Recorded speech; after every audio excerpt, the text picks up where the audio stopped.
Welcome to Moving Medicine Forward, a podcast presented by CTI Clinical Trial and Consulting Services. This podcast is centered on advancements in healthcare and elevating individual stories and their expertise. I'm your host, Jeremy Schran, and together with my co-host, Raina Graham, hello, we will take you through a deep dive of CTI, clinical research, the patient journey, and much more. Today on Moving Medicine Forward, Raina is joined by CTI Board Member Mike Vieth, who also is a partner at eGateway Capital, and our CEO, Tim Schroeder.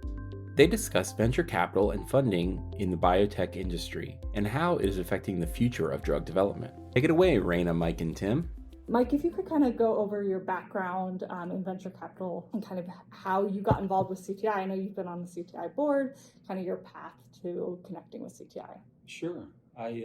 First, thanks for having me. It's such a pleasure to be involved with CTI, such a great company, great team doing great work. I spent most of my career after business school in the investment world, but in private wealth. I was at Merrill Lynch for about 13 years here in Cincinnati, and then launched a multifamily office platform with some partners where we were doing a lot of unique private capital, fund and direct investing. And then have only been in venture capital, growth capital investing for 4 years. At eGateway, we turned 4 in February of 25 this year now. So it's been a shorter stint in venture capital, but a longer career in investing in general. So that's a little bit about me, and a proud Cincinnatian. Yeah, and how did you get involved in CTI's board? Oh, Tim and I met many moons ago. I think I cold called Tim when I was at Merrill Lynch, and Tim being Tim, he returned the phone call, and then we just started a friendship. We have a lot of overlap, whether it's St. Xavier High School or Xavier basketball or just business in general, and a love for the region. So I don't know, how long has it been now? 5 years since you formed the board? Yeah, I was just going to say, Raina, just add some color to Mike's background that you were going through. When the company was, I think, in our 20th year, one of the things that we were interested in is how do we build a sustainable company for the next 20 years? And obviously a cornerstone of that is having a very deep, wise, experienced board. And it's also to have a diverse board. And when I think of diversity, you can think of it a lot of different ways. But Mike joined, I think, more than 5 years ago now. And as he highlighted, he's got this tremendous finance and investment background, but I think beyond that, incredibly high ethics. I think somebody who's very tuned into technology and innovation and the importance of that from a company perspective.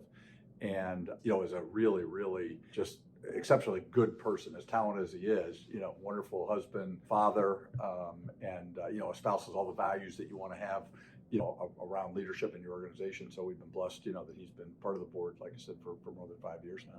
Great. Well, we're going to talk a little bit about, venture capitalism and funding within clinical trials. I know, Mike, you are directly tied to clinical trials, but since you sit on our board, I think you can provide some really key insights into how venture capitalism works. And Tim, you can provide kind of the funding background and research how that's funded. So Tim, if you could go over some of the ways that clinical trials are typically funded, where does the money come from? Because some of these trials cost millions of dollars. They take, a decade sometimes to get in from, the research into being a drug on the market. So what are those funding sources? Well, I would say there was a substantial shift in the market over the last 30 plus years, in that if you go back in the 1960s, the 1970s, the 1980s, large pharmaceutical companies used the revenue from their commercial products to fund research and develop the next generation of products. And they were really successful at that for a long time. And they hit this stage where the so-called patent cliff had a really profound impact in the late 80s and early 90s. And that did a few things. One, it created our part of the industry, outsourcing, because they used to do much of the research themselves. Right. And when the revenue and the profitability dropped off, they were forced to come up with big savings. And usually big savings is people. And so what they did is they eliminated large portions of their workforce. And at the same time, they started our industry of pharma services, whether it be contract research, contract manufacturing, contract commercial. At the same time, there was somewhat of a shift. If you go back into the 70s and 80s, for instance, some of the hallmarks of really successful companies like Amgen or Genentech, or even some of the latter ones, were in their formative years. And I think what they showed is smaller, early stage companies with the right capital could have a higher success rate and could be more efficient both in time and money utilization than big pharma could be. Mm-hmm. So what we've seen over this last 30 plus years, and this year was no different, as if you look at the drugs approved by FDA this year, more than half of those drugs came from small to mid-sized companies. Where did those small to mid-sized companies get the capital to be able to do that research and get to the approval pathway that you mentioned can be as long as a decade? They got it from venture capitalists in many cases. They got it from growth capital. They got it in some cases from private equity, which is even interesting that they're now entering into this investment world, because that seems to be a bit astray from what you'd think of them traditionally.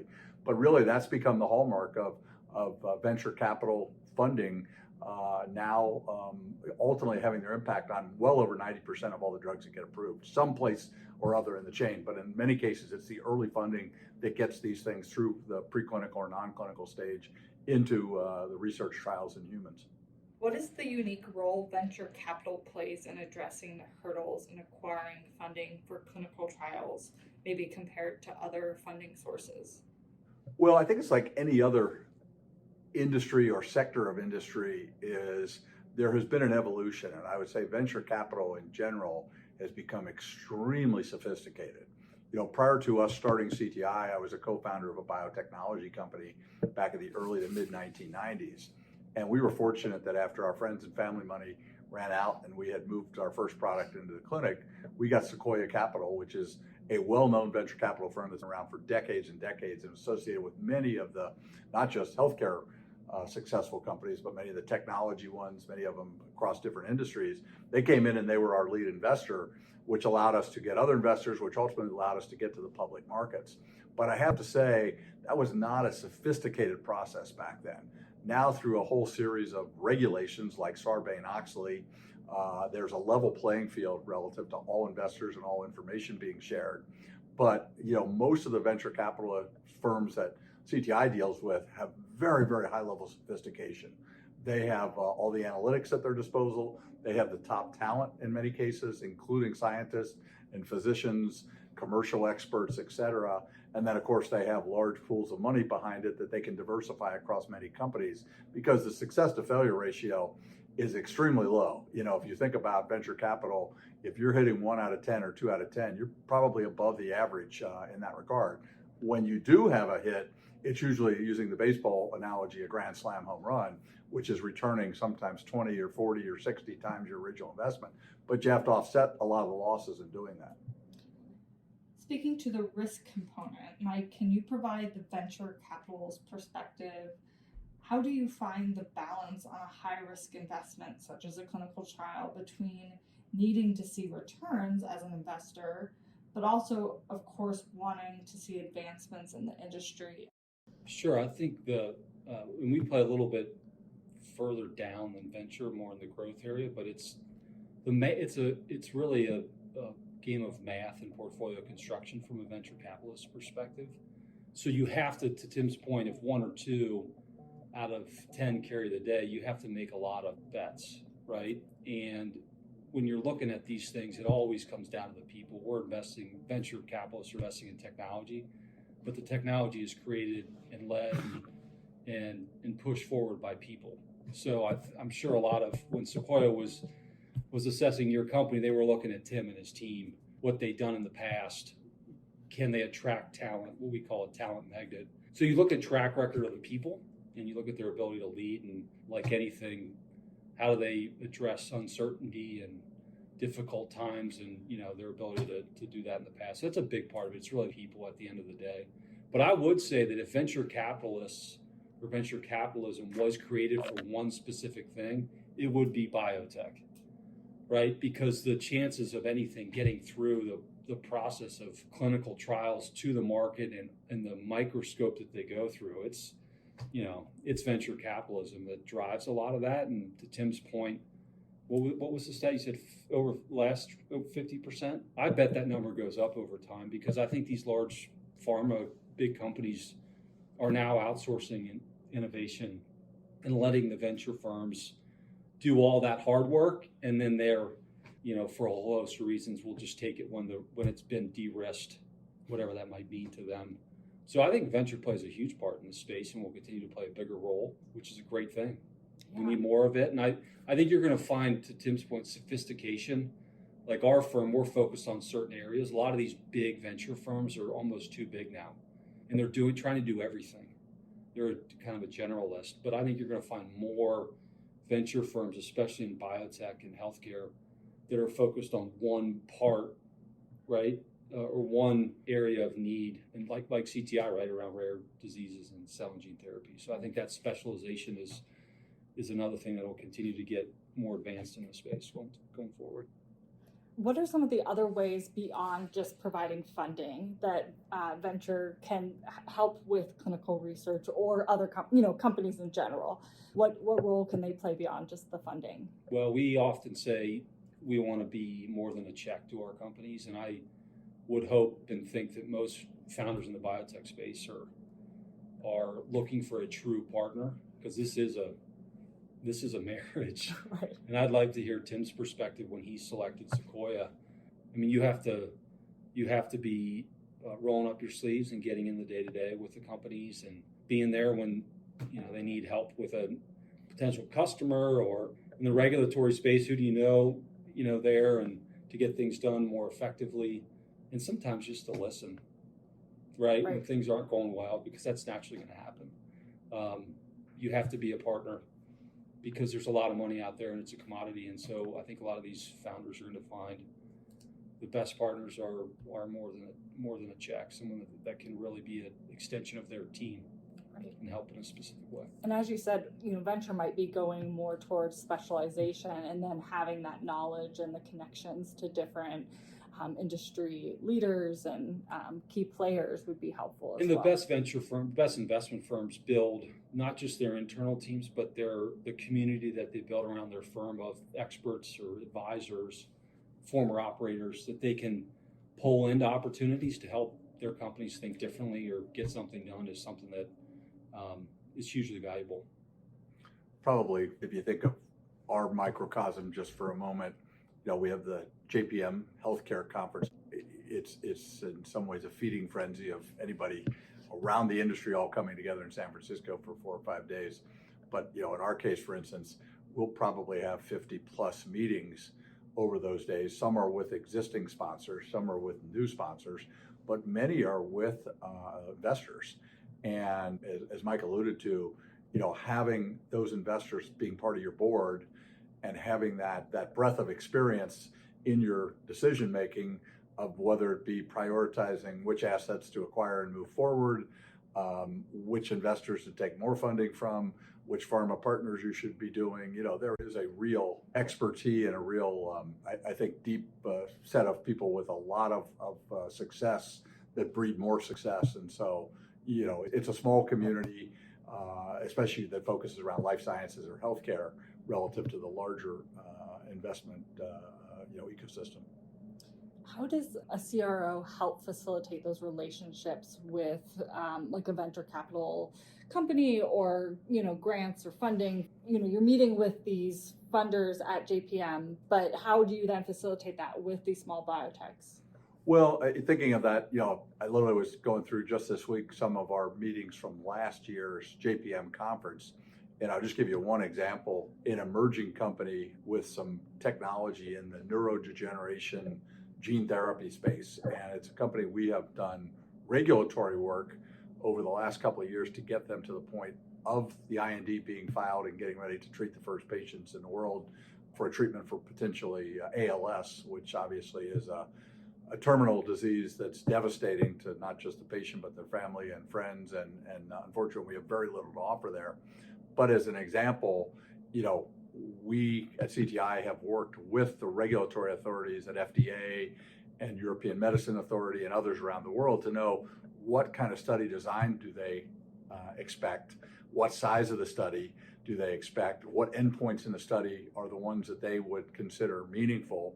And then at the same time, in parallel, who are the key opinion leaders, who are the research sites around the globe that have the patients and have the infrastructure and expertise to treat these patients in an early first-in-man, kind of study. And then I think finally the issue of, just like there's expertise at the researcher level, at the academic medical center, or at the clinical research organization like us, there's also this expertise in the finance world. So we find that there are some groups that only invest in neurodegeneration, for instance, or we find some that say, I'll never invest again in neurodegeneration because I spent a lot of money, for instance, in early stage Alzheimer and it didn't return. We think the risk reward is too high. So there is this kind of, I think, number of players that all come into the process.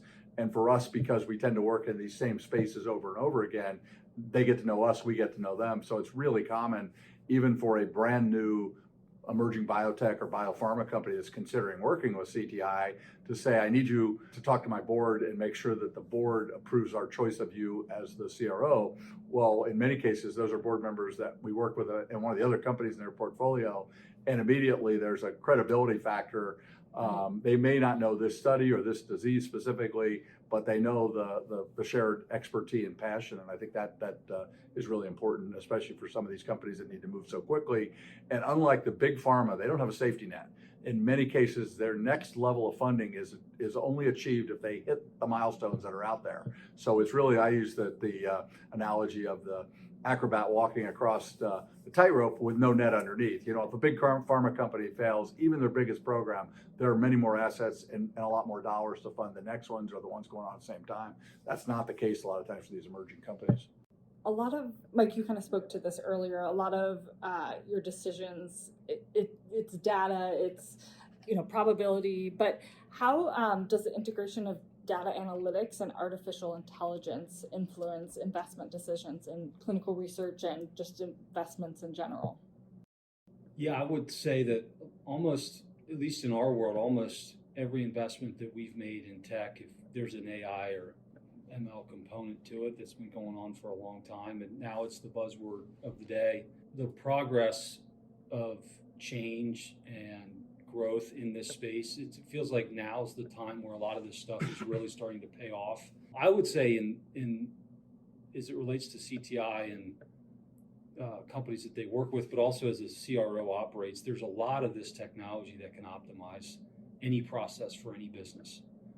And for, from drug discovery to how you run a trial to how you enroll patients, I don't know where it best fits in, but I would say that there's, in the next 12 to 24 months, the applications for AI and ML in this world is, it's going to change rapidly.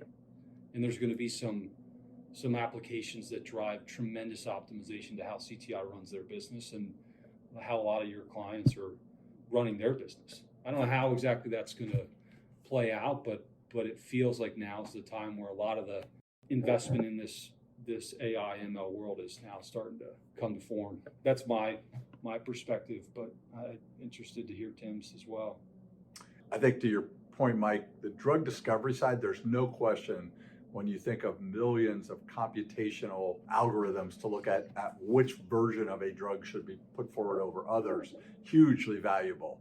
I think when it comes to some of the early adopters in the practicing medicine world, like radiology or pathology, we're almost for sure AI is already and only in the future will continue to revolutionize more accurate diagnosis. To think of clinical research as being somewhere in the middle of those two and saying, how do we identify the right patients for studies using AI? How do we identify the right sites utilizing AI? How do we actually use AI to make sure that the right data is being collected and evaluated? In a typical research program for us, if I think of some of our gene therapy programs that have been approved or cell therapy programs that have been approved over the last 2-3 years, there might be 7, 8, 9, 10 of them that we've been part of that have been approved, representing a decade of research. When you think about it, there are tens of millions of data points. The reality is those products get approved on a very, very small percentage of those data points. So if we were more honed in on the right data to collect and getting it, not just, if you think about high blood pressure as an example of this, is typically in a clinical research study that's not testing a high blood pressure medication, but just making sure that patient's blood pressure up, down, or the same. We typically have single interval points where somebody comes in to an office or a clinic or a hospital, has a blood pressure measurement done, and that's what goes into the case report form. Well, obviously, with things like Apple phones and other wearables and things like that, we now have the ability to have continuous measurement. But if you go to somebody from the FDA, and I was on a panel several months ago with FDA at the nephrology meeting, they were the first to say we have no idea what to do with these millions of data points. And so I think there is a good example where artificial intelligence being able to say, if you have data points on somebody 24/7 over the course of an entire study, what are the algorithms to say this is a safe product or not a safe, or we should expect this side effect profile in this kind of individual or whatever. I think there'll be huge benefits there, which we do not have today. You bring up a good point around, the industry itself leveraging the technology to take something that maybe took 10 years to ideally cut it in half and maybe more. But the regulators have to be comfortable with folks using that. So there's really a limiting factor as it relates to how the regulators view the use of this technology. Yeah. I mean, in some ways, Mike, you and I represent probably the two heaviest regulated industries in the world. Yeah. If you think of finance and research, if I'm looking out the window and obviously you can see things like Procter & Gamble, if you're making the next soap or toothpaste, there's not a lot of regulation that goes into that. Most consumables, most industries are not heavily regulated like we are in the two industries that we're talking about, investment and also the research side. And so in some ways, we will have to educate and convince the regulators of the benefits of this. And also, obviously, there'll have to be guardrails on how some of these things can be used, because I'm sure like anything else, they can be used for ill-gotten purpose, just like they are for good things. But Right. I think it'll be done very differently 5 years from now. Just like we feel like we now are at a precipice of curing diseases that for the last 50 years we've been managing symptoms or slowing down a progression. We'll be curing diseases. I think the issue now of things like AI and wearables and implantables and things, how are those going to allow us to have more precise medicine? Right, and they might also provide confidence for that funding from venture capital as well, as we get closer to recognizing the importance of these clinical trials and how successful they will be. Yeah, the time is money, right? So if you can cut the time, Right. it takes less money to fund this. And also, to Tim's point, a lot of this AI is only as good as the data you have, as clean as that data is. So if you can get the data and get it cleaner and sooner, you can make decisions. I mean, you get the outcomes quicker. I was on a call with one of Mike's colleagues on our board, Dr. Bill Fitzsimmons, and we got into this conversation with a emerging company about time and money equation. And Bill asked the question, then cited the reference and said, "How much do you think your product will sell at its maximum?" And they said, "We think it could sell $1 billion a year," which is the definition historically of a blockbuster drug. And he said, well, if that's the case, think about it. That's $3 million a day. 3 million times 365 is roughly $1 billion. So to your point, if something is a week delay, that's potentially costing $1 billion product, $20+ million that 1 week. So anything that speeds things up, even if it costs more in the short term, potentially has a huge, huge benefit for return on investment measurements. Kind of going back to, you talked about, you meet with some of these funders who have had losses in the past. Clinical research is tricky.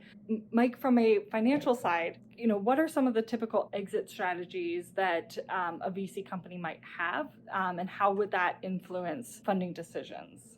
Absolutely. In the biotech space, it is very much in most cases, a binary outcome, right? So the opportunity, the return on capital of the winners is enormous. Usually that's the public markets, but I think that's probably changing as well, as you think about what the most likely exit is for a biotech company. So I think most folks start with a big pharma acquisition would be the ideal exit for those that are kind of outsourcing innovation and new product development to the whole emerging biotech space. I would imagine that's probably the default position for most of these funders of biotech companies, but there's always one or two that are become game-changing companies that are around forever. But it's harder and harder. It's becoming harder and harder to be a public company today. So I think it just takes longer and longer, and it requires a different level of different skill set on the team to be a public company to go from private to public. So I would say most of them are, and large pharma if anybody has a lot of money, there's a lot of cash on their balance sheets, especially for the ones that are playing in the GLP-1 space, right? Well, just to add to that, Mike, when you think a lot of times in terms of exits, public exit obviously, an exit from the standpoint of a merger or acquisition. But I think one thing that sometimes gets lost in the venture capital world is virtually all large pharma companies have their own venture funds.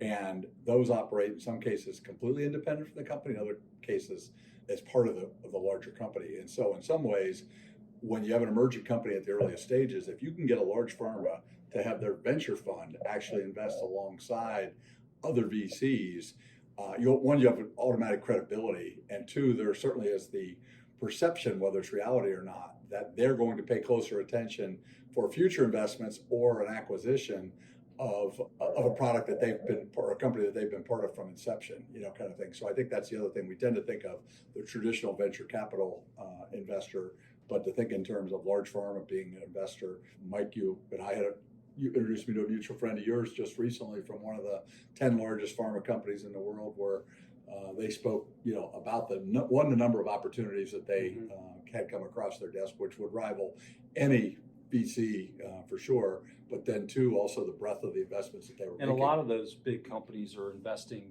not just in individual assets in companies, but they're investing in biotech-focused funds as well.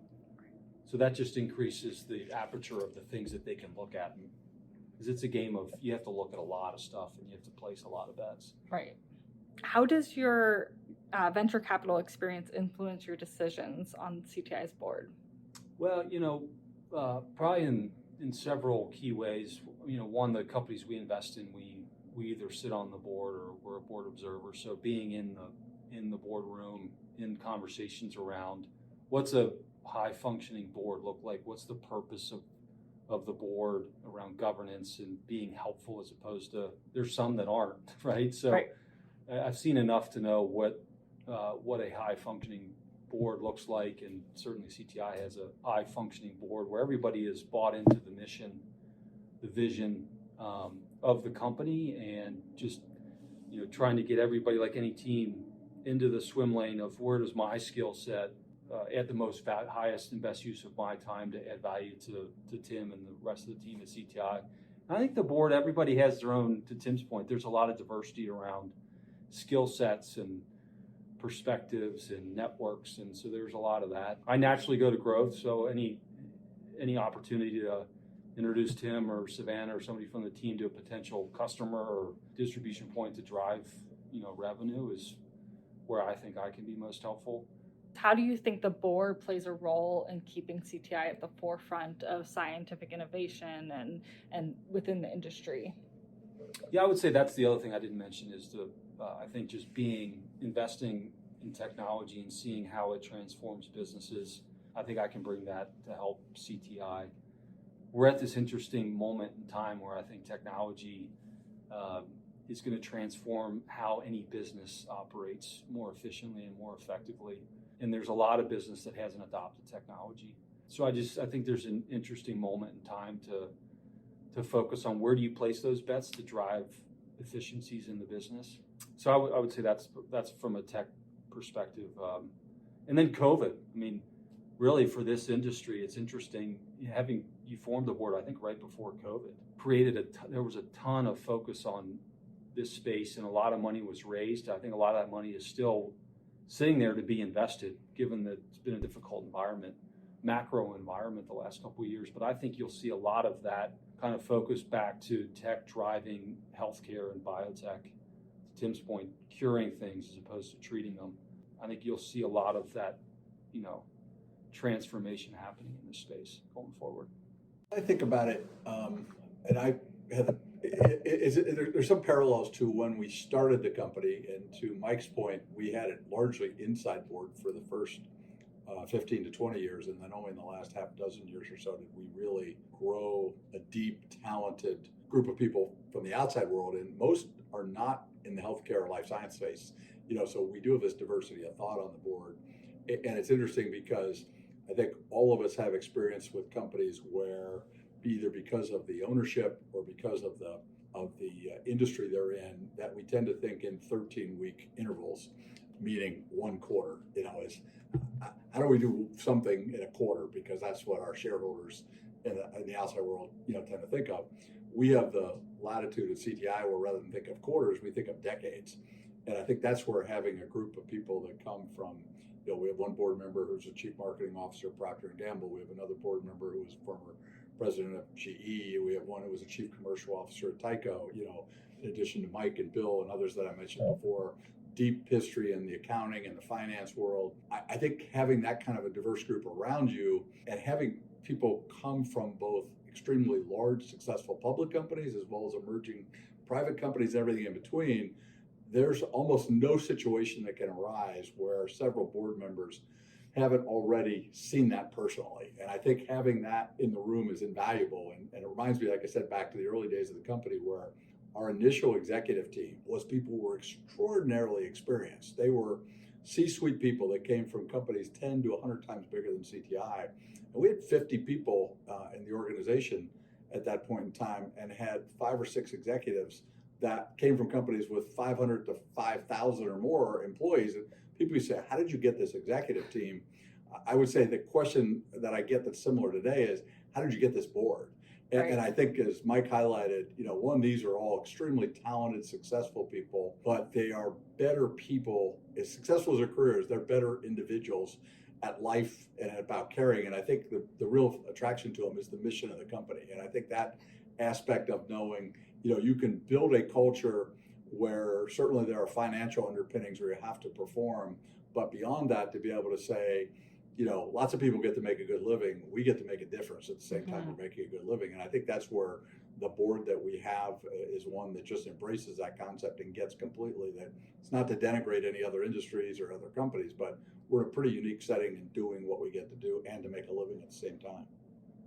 As CTI is a global company, we're often working on clinical trials across several countries. Do you see venture capital funding expanding on a global scale? I mean, just to start off, and then Mike can chime in here, but in some ways, venture capital is a U.S. phenomenon. It was founded here in Silicon Valley. I mentioned my former company, literally the running joke, but wasn't a joke back then, is the vast majority of U.S. venture capitalists 30 and 40 years ago were on Sandpiper Road in Palo Alto.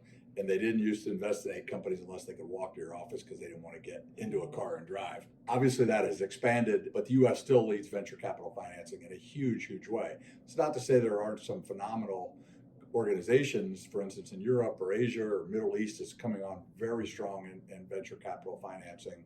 But, I do think there's a regionality to it. And if you look at the vast majority of money is going into startup companies or emerging companies that are U.S. centric as opposed to ones that are outside the U.S.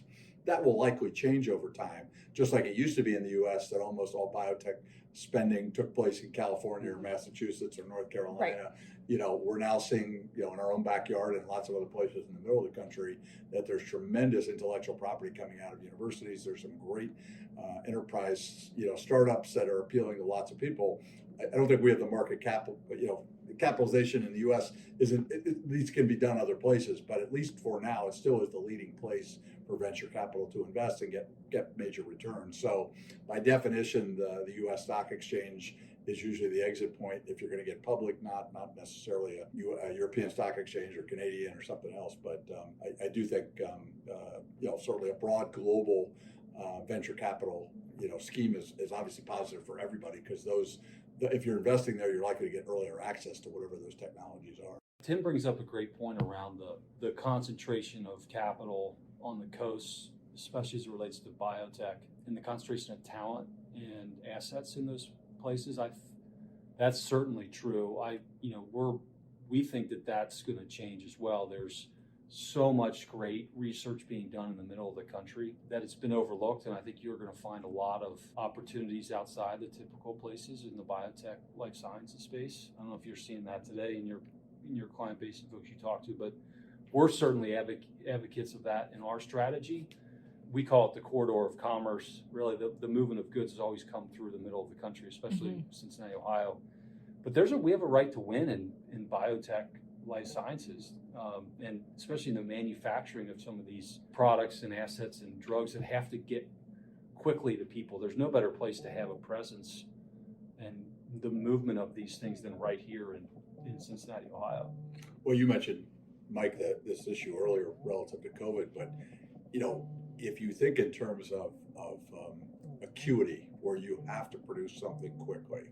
If you think of that, on one hand, you need emerging companies who can be nimble and very, very quick to respond. And then you need to be able to scale, right? So in some ways, if you think of that partnership between small emerging companies and large companies, I think COVID is a great example of this. Is that COVID vaccines, treatments, diagnostics largely emerged out of small companies. Ultimately, you needed the might of the Pfizers and the J&Js and AstraZeneca and Glaxo and people like that. But the original advances, even like the Pfizer vaccine, it was Vieth, a husband-wife, small German emerging company. I know that less than several hundred people at the time that they developed that COVID vaccine that became the gold standard. Moderna, of course, was probably 1/100th or 1/1000th the size of where they are today. So literally looking out the window where we are today, there's an emerging life sciences incubator that is being developed right next to our office with the intent of, how do you develop the next 20 or 30 emerging companies, give them the wet lab facilities to be able to move out of academic startups or out of, maybe concepts in intellectual property into a real wet lab where you can develop your technology further. And to your point, Mike, that used to be something that if you weren't in Cambridge or Palo Alto or La Jolla or RDC, it likely wasn't going to happen. Obviously now it can happen almost anywhere as long as the local communities are willing to make the financial investment and have the human capital to be able to do it. We talked about the landscape of venture capital in clinical research and how that has evolved over the past decade. Where do you see it going in 2025? I think, we're very bullish on 2025. Certainly if you look at venture capital specific to life sciences or healthcare, we have seen, a tremendous run, say from 2010 to 2020, where it was a fairly consistent growth and I think a nice return on investment. We saw in 2020, over those next few years, we saw the highest highs and the lowest lows. And it does feel like 24's total amount invested was substantially up from 23. The conference that I alluded to earlier, JPM, that's usually sort of the bell cow of the year as to how the environment is viewed. But I think there is an optimism, it maybe not over optimism like there was, say, in 21 or 22, but an optimism, that's based on there's a lot of capital on the sidelines looking for good companies to invest. I think that bodes well, for moving, products forward that obviously we get to have a front row seat to watch those happen. Right. It's kind of become the cornerstone of clinical research because the funding is how we get these drugs moving forward. And so those challenges that exist, the funding helps overcome those. And the market has to cooperate, to Tim's point, right? You invest over in this space and you invest for the long term, but you invest for the only return of capital is an exit. There's no cash flow along the way. You have to have an exit for that capital to then be recycled. Right. But even beyond the capital itself being recycled, so the markets have to open up to allow that to happen. But it's a mindset, right? There's a lot to be said for this mindset and the optimism of continuing to invest in the space that I think when you don't have any wins on the board, it just becomes hard for folks to continue to play the game, right? So I agree with Tim. I think 25 and beyond the markets will cooperate, right? And we always don't have control over the markets. You have control of the stuff that all you great people do here at CTI every day, but you need the help of the markets too. Yeah. Great. Well, thank you for joining us, Mike, and providing your perspective on the financial side and as a board member of CTI. And Tim, thank you for tying it back to clinical research and joining us on another episode of the podcast. You're very welcome. Thank you. Thank you for listening. If you enjoy discovering how medicine is moving forward, or you are interested in how CTI could help you with clinical research, be sure to subscribe. Follow us on social media or visit our website at ctifacts.com.